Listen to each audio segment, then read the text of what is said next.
मुझे अपनी माँ से अभी बात करनी है रितु।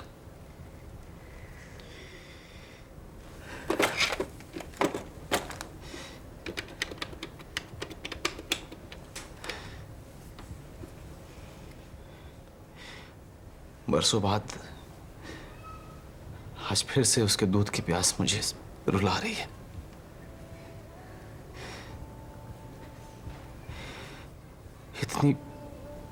इतने प्यार से मुझे गोद में लिटा तो लिया, पर इतनी ममता से मेरी भूख नहीं मिटने वाली।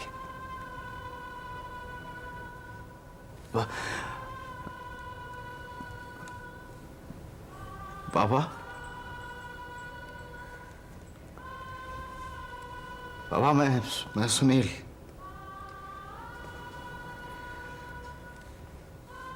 बाबा, I'm sorry, बाबा।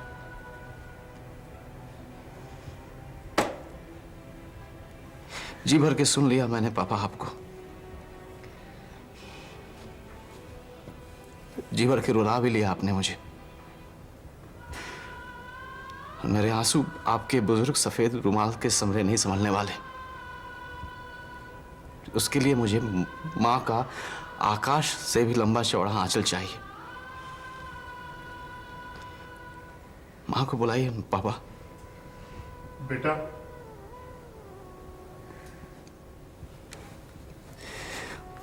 मां, मां आपको इतनी मनमानी भी नहीं करनी चाहिए। क्यों लिखने दिया तुमने ये खत पापा को? तुम्हारे इस नालायक बेटे में इतने सुख का अभ्यास नहीं है, ना उसे सहने की क्षमता है। नहीं, मुझे बोलने दो।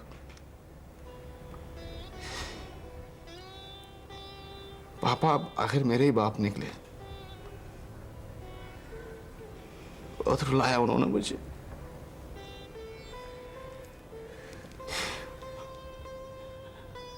I'm sorry.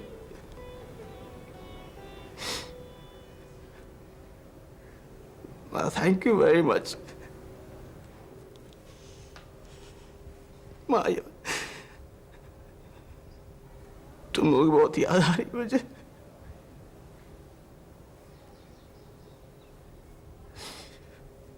अरे निशी, तुम आओ, अंदर आओ। हाँ निशी, जाओ। मैं बाहर जाऊंगी तभी तो तुम्हारे अंदर आने की गुंजाइश बनेगी। Stop it, Renu! Stop it! Rajiv, इतना बौखलाने की जरूरत नहीं है। ये असल में अपनी बेबसी पर बौखला रहा है, क्योंकि वो प्यार तो मुझे करता है, लेकिन उसे सहारा तुम्हें देने पड़ रहा है। इसकी उटपटांग बातें सुन लिया तुम? सुनो, इसने जो कहना था मैंने सुन लिया। अब तुम्हें जो कहना है औरत से बात करने का सलीका कायम रखते हुए कह सकते हो। मेरे लिए तो सिर्फ एक ही औरत है इस दुनिया में, और तुम जानती हो वो कौन है। रेनू, तुम अपना ये चरित्र दिखा के क्या हासिल करना चाहती हो? यही जो मेरा है और जिस पर तुमने कब्जा किया हुआ है। I'm sorry Nishi. Enough Renu, enough। बर्दाश्त की भी कोई हद होती है। आओ मेरे साथ, अब यहाँ तुम्हारा कोई काम नहीं। Come with me। Come on। Please Rajiv.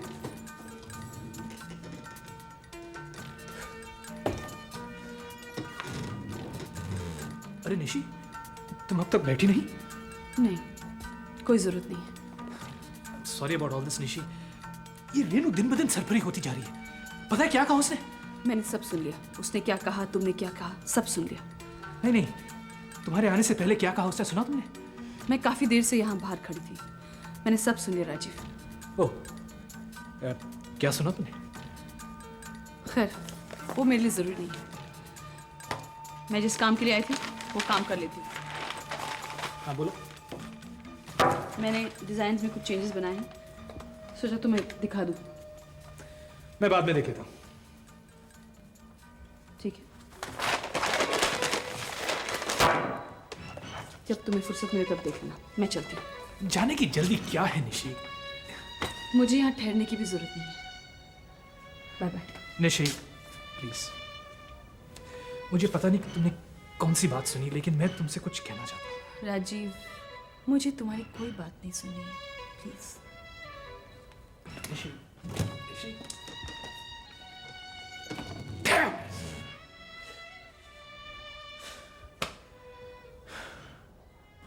Sonu, problem ये है कि तुम्हारे पापा ने जिंदगी में कोई अच्छी कहानी पढ़ी ही नहीं और फिल्में भी उन्होंने घटिया किस्म की ही देखी है, इसीलिए उनके पास तुम्हें सुनाने के लिए अच्छी कहानी नहीं है। अगली बार तुम्हें कहानी सुननी हो मेरे पास आना, okay? Devika, shut up Ronnie, मुझे तुमसे कुछ बात करनी है। सोनू, 2 मिनट के लिए हमें अकेला छोड़ दोगे? श्योर। थैंक्स।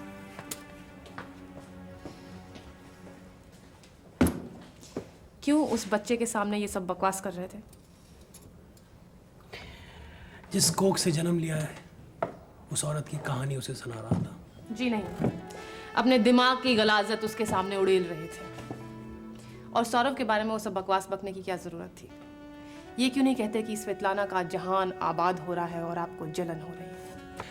तो गुलछर्रे उड़ाने को तुम आबाद होना कहती हो? I think you should know your ex wife better by now, Ronnie. Svetlana गुलछर्रे नहीं उड़ाती है, वो सिर्फ शादी करती है। अगर सौरभ के साथ उसका कुछ है तो वो जरूर शादी का रूप लेगा। Really?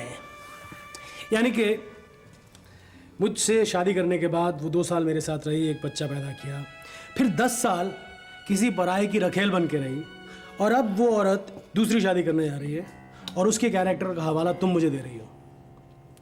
तुम दोनों का सांप नेवले का रिश्ता था, बिना एक दूसरे को नोचे बात नहीं करती थी, और अब ऐसी सहेलियां बन गई हो कि वकालत हो रही है एक दूसरे की। रॉनी, देखो, तुम्हारी पॉलिसी अच्छी है। क्या है कि एक दूसरे के नापाक इरादों को अंजाम देती रहो, ताकि जब लोग देखें तो तुम्हारी इज्जत का परचम जो है ना बिल्कुल सफेद नजर आए। रॉनी, मुझे तुम में और स्वेतलाना में कोई दिलचस्पी है ही नहीं, ना तुम में, ना तुम्हारी पिछली, ना तुम्हारे आने वाली जिंदगी में। Just leave that kid alone. देखिए, अभी मैं आप लोगों को सिर्फ ये समझाने में जुटा हूँ कि फंड्स का सिर्फ उतना पैसा निकालिए जितने की ज़रूरत हो। सबको पैसा पेशगी में दे दीजिए। 30% काम जब तक पूरा नहीं होता है किसी को पैसा देने की ज़रूरत नहीं है, चाहे काम उधारी में भले ही चलाना पड़े। क्योंकि अगर अभी पैसा निकाल लेंगे तो उतावलापन बढ़ जाएगा, फिजूल खर्ची शुरू हो जाएगी और स्पोर्ट्स और रिहेबिलिटेशन कॉम्प्लेक्स का जो काम है वो अधूरा रह जाएगा। लेकिन एकनाथ बाबू, अगर लोगों ने उधारी खाते में काम करने से इनकार कर दिया और पैसों की हुज्जत करने लगे तो? अरे कोई छोटा मोटा प्रोजेक्ट थोड़ी है कि घर पर छप्पर डलवाना जिसकी वजह से लोग बिक के। बहुत बड़ा कॉम्प्लेक्स बन रहा है, तो ऐसे लोगों को ढूंढो, ऐसे आर्किटेक्ट्स, ऐसे सप्लायर्स, ऐसे कॉन्ट्रैक्टर्स को जो उधारी देने में बिके ना। इससे 2 काम होंगे, एक तो काम समय पर खत्म हो जाएगा और दूसरा मल्होत्रा इंडस्ट्री के नाम पर लोग उधार देने से बिकेंगे भी नहीं। हाँ, आओ मेधा, हम लोगों के फैसले पर अपनी कसौटी सुनाओ कि हम कितने सही और कितने गलत हैं। ये सब बातें बाद में होती रहेंगी एकनाथ, मुझे तुमसे अकेले में कुछ बात करनी है। ठीक है, तो हम शाम को मिलते हैं, अभी जो कहा है वो कर लेना। ठीक है, आओ। आखिर तुम चाहते क्या हो? क्यों, क्या हुआ? मेरी बदकिस्मती नहीं बन पाई तो रूबी की बदकिस्मती बन गए। देखो, तुम अभी अपने आपे में नहीं हो, बाद में बात करें। मुझे तुमसे आज ही बात करनी है, इसी वक्त, अभी, समझे? ऐसा कौन सा नॉर्मल इंसान है एकनाथ जो अपनों पर जुल्म बर्दाश्त कर लेता है? मेरा किसी जुल्म से कोई ताल्लुक नहीं है। ताल्लुक देखना चाहते हो तो जाकर रूबी की हालत देखो। प्यार करते हो ना तुम उससे, जाकर देखो उस प्यार का तुमने क्या हासिल किया है, तुम्हारे सामने है। मेधा, तुम अपनी जिंदगी अपनी तरह से गुजारो और रूबी को अपनी तरह से जीने दो। मुझे रूबी के प्यार पर पूरा एतबार है। वो एकनाथ से पहले एकनाथ के सिद्धांतों से प्यार करती है और मुझे मेरे सिद्धांतों की वजह से चाहती है, उन सिद्धांतों की वजह से जिनसे तुम्हें नफरत है। और अपनी उस नफरत को तुम रूबी पर मत थोपो। तुम्हारी जिंदगी के अपने फलसफे हैं और मेरी और रूबी के अपने। इसे रोग कहते हैं एकनाथ। तुम्हें उसूलों और सिद्धांतों का रोग है जो दीमक की तरह तुम्हारी जिंदगी को चाट रहा है, और एक ना एक दिन रूबी भी इसमें स्वाहा हो जाएगी। वो तुमसे इतना प्यार करती है एकनाथ कि ना चाहते हुए भी तुम्हारे उसूलों और सिद्धांतों को उसे अपनाना पड़ रहा है। मेधा, तुम्हारे और रूबी के बीच जमीन आसमान का फर्क है। तुम रूबी ना तो कभी बन पाई ना बन सकती हो, उसी तरह जिस तरह मैं ऋषभ मल्होत्रा ना कभी था ना बन सकता हूं।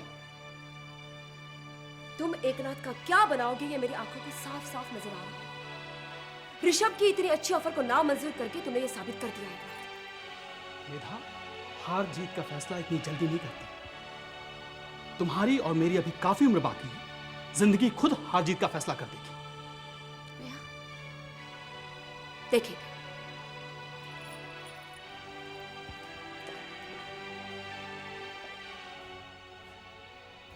मिस्टर दलाल, वो वर्कर्स के स्पोर्ट्स और रिहैबिलिटेशन के मसले का क्या हुआ? सर वो काम एकदम सही रफ्तार से चल रहा है।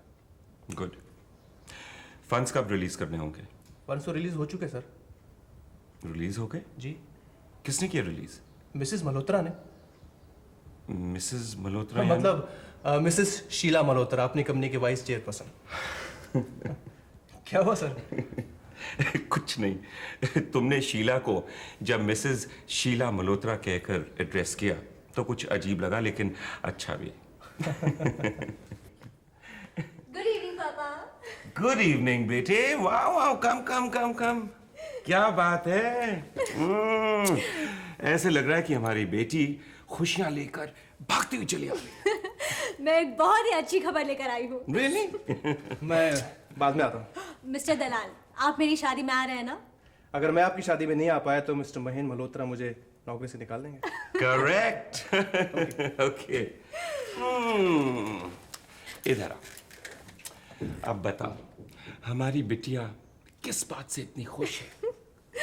पापा, जब आपकी कोई चीज खो जाए और महीने बाद वैसी की वैसी सही सलामत वापस मिल जाए तो खुशी तो होगी ना? लेकिन ऐसी कौन सी खुशी है जो हमारी बिटिया को मिल गई? माँ जी और बाबूजी का आशीर्वाद। पापा वो राजी हो गए, वो शादी पर भी आ रहे हैं। That's very good news बेटे। Thank God। लेकिन जानती, तुमसे और सुनील से मैं ज्यादा खुश हूँ। पूछो पूछो क्यों? क्यों? क्योंकि सब गड़बड़ मेरी वजह से हुई और अब सब ठीक हो गया। हमारी बिटिया को उसके होने वाले सास ससुर का आशीर्वाद। पापा, I'm so happy। ओ बेटे।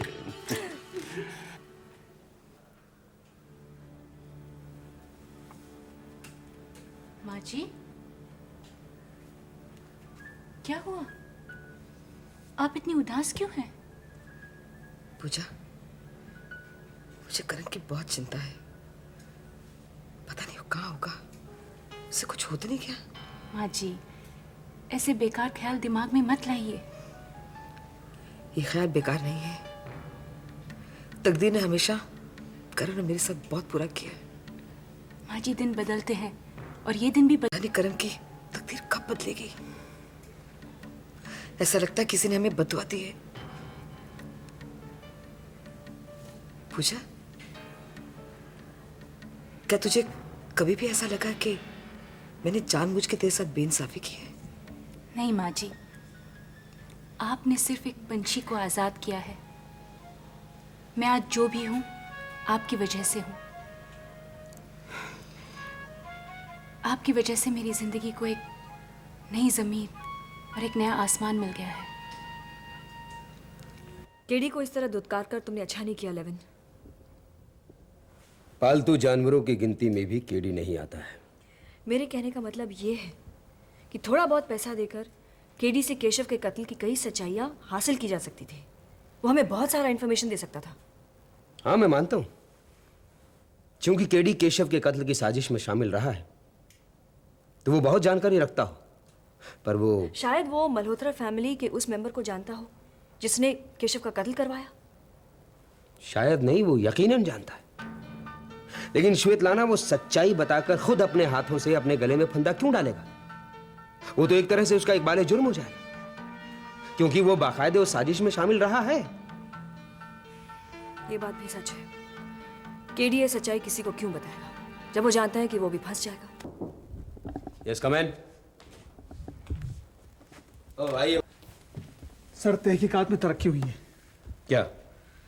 आपके मशवरे के मुताबिक मैंने केडी का पीछा करवाया। शहर से नजदीक उसका एक फार्म हाउस है जहां वो रहता है।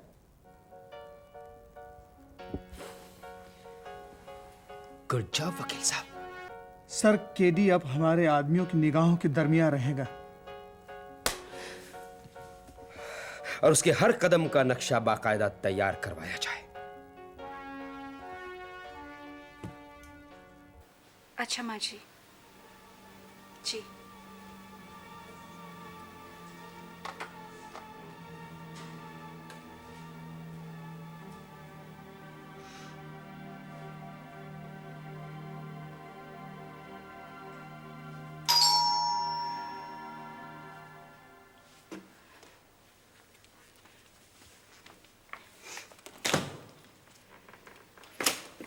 पूजा,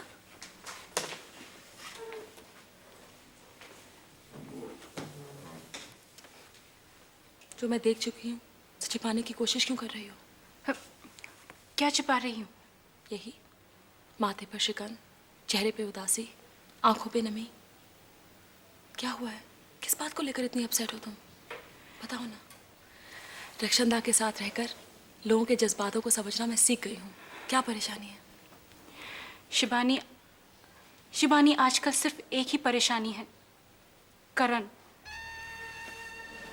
अभी अभी माँ जी से बात हुई, किसी को करण का कोई पता नहीं।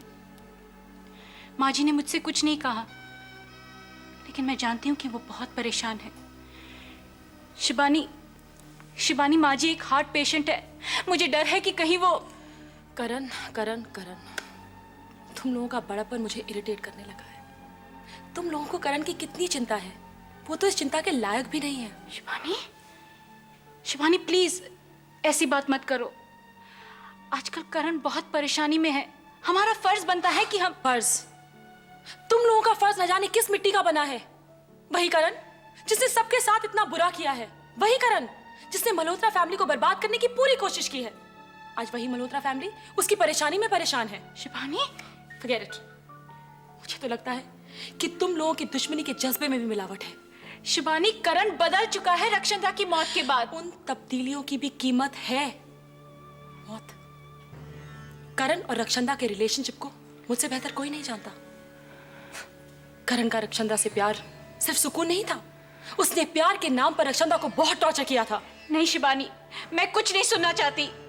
तुम नहीं सुनना चाहती, लेकिन मैं आज कहकर रहूंगी।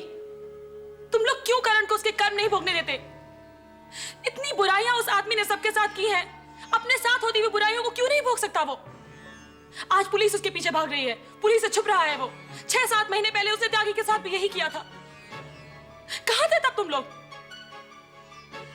तुम लोग चाहे करण को माफ कर दो, लेकिन पूजा, मैं करण को कभी माफ नहीं करूंगी। शिबानी, शिबानी रुको।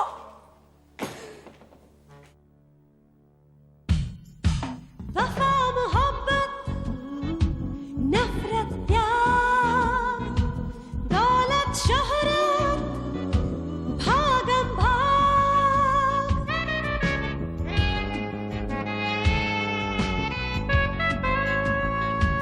अंधा कुआं, जहरीले नाद, अपना सुर, बेगाना राग, एक हाथ में तस्बीह माला, एक हाथ सोने की छड़ी।